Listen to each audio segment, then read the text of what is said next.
The Game of Life and How to Play It. Chapter 2. The Law of Prosperity.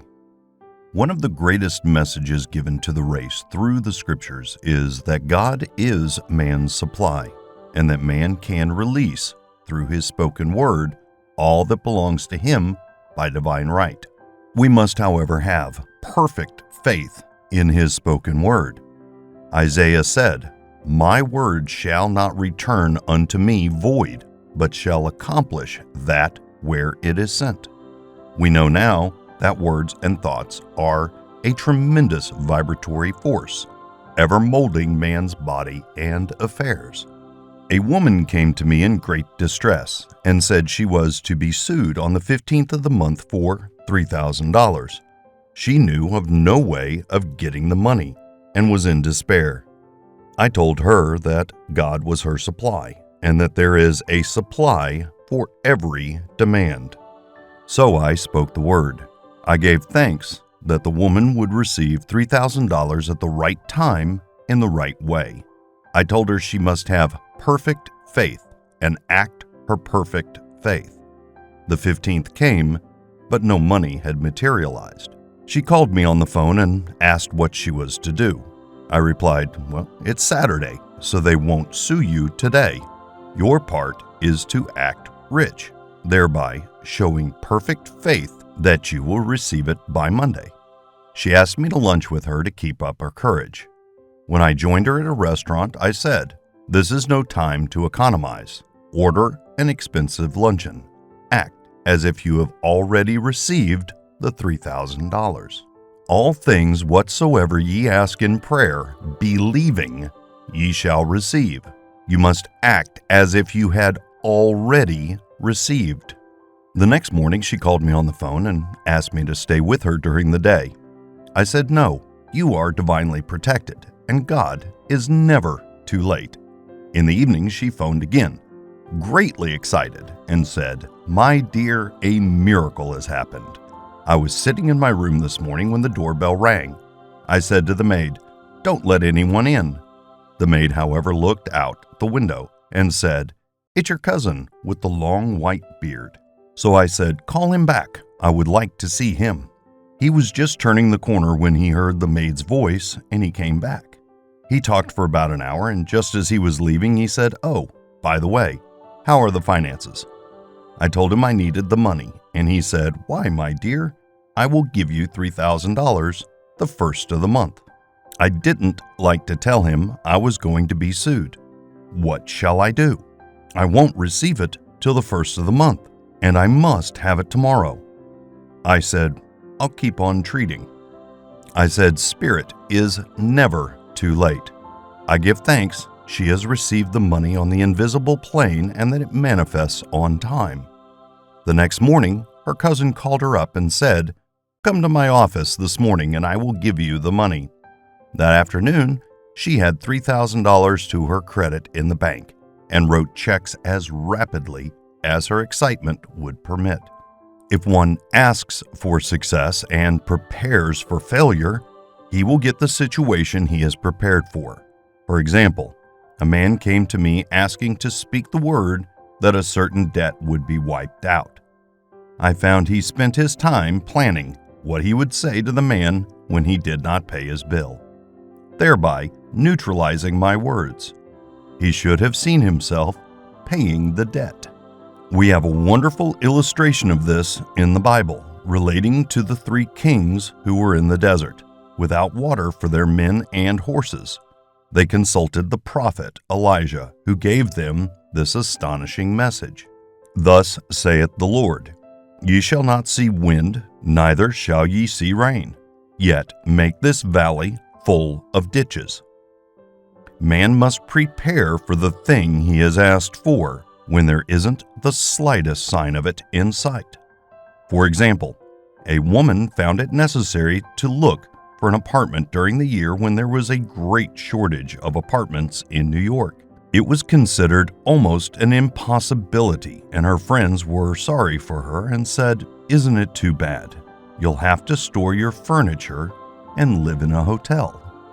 She replied, "You needn't feel sorry for me. I'm a Superman and I'll get an apartment. She spoke the words. Infinite Spirit opened the way for the right apartment. She knew there was a supply for every demand, and that she was unconditioned working on the spiritual plane, and that one with God is a majority. She had contemplated buying new blankets when the tempter, the adverse thought or reasoning mind, suggested, "Don't buy the blankets.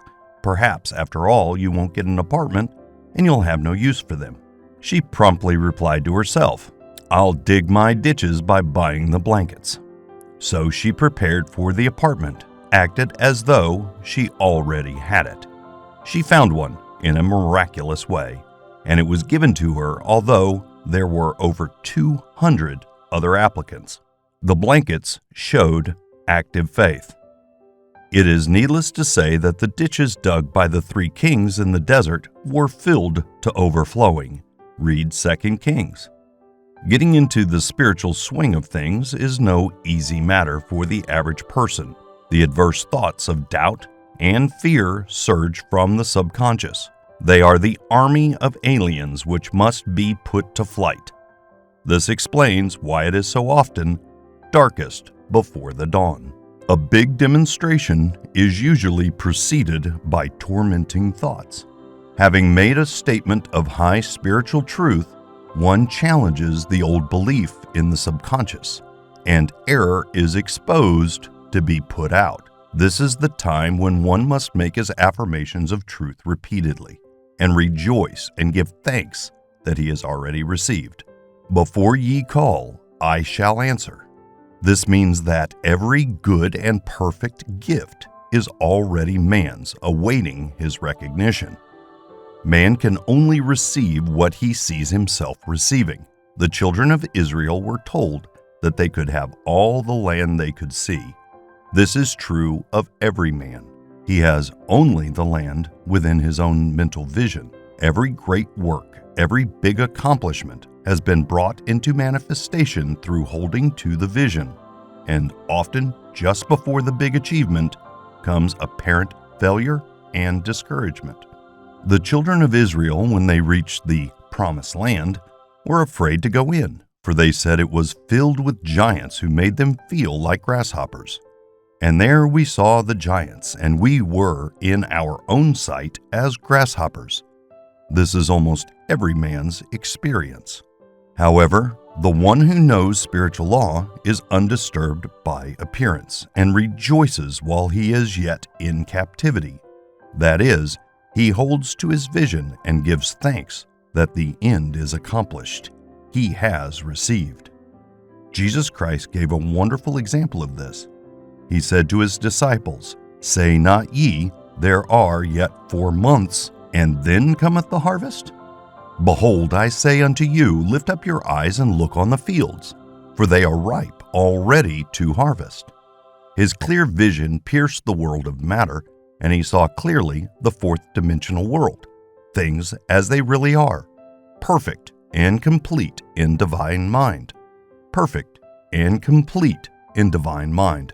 So man must ever hold the vision of his journey's end and demand the manifestation of that which he has already received. It may be his perfect health, love, supply, self-expression, home, or friends. They are all finished and perfect ideas registered in divine mind, man's own superconscious mind, and must come through him, not to him. For example, a man came to me asking for treatments for success. It was imperative that he raise within a certain time period $50,000 for his business. The time limit was almost up when he came to me in despair. No one wanted to invest in his enterprise, and the bank had flatly refused a loan. I replied, "I suppose you lost your temper while at the bank, therefore your power. You can control any situation if you can first control yourself. Go back to the bank," I added, "and I will treat." My treatment was, "You are identified in love with the spirit of everyone connected with the bank. Let the divine idea come out of this situation." He replied, "Woman, you are talking about an impossibility. Tomorrow is Saturday. The bank closes at 12, and my train won't get me there until 10, and the time limit is up tomorrow. And anyway, they won't do it. It's too late. I replied, God doesn't need any time and is never too late. With Him, all things are possible. I added, I don't know anything about business, but I know all about God. He replied, it all sounds fine when I sit here listening to you, but when I go out, it's terrible. He lived in a distant city, and I did not hear from him for a week.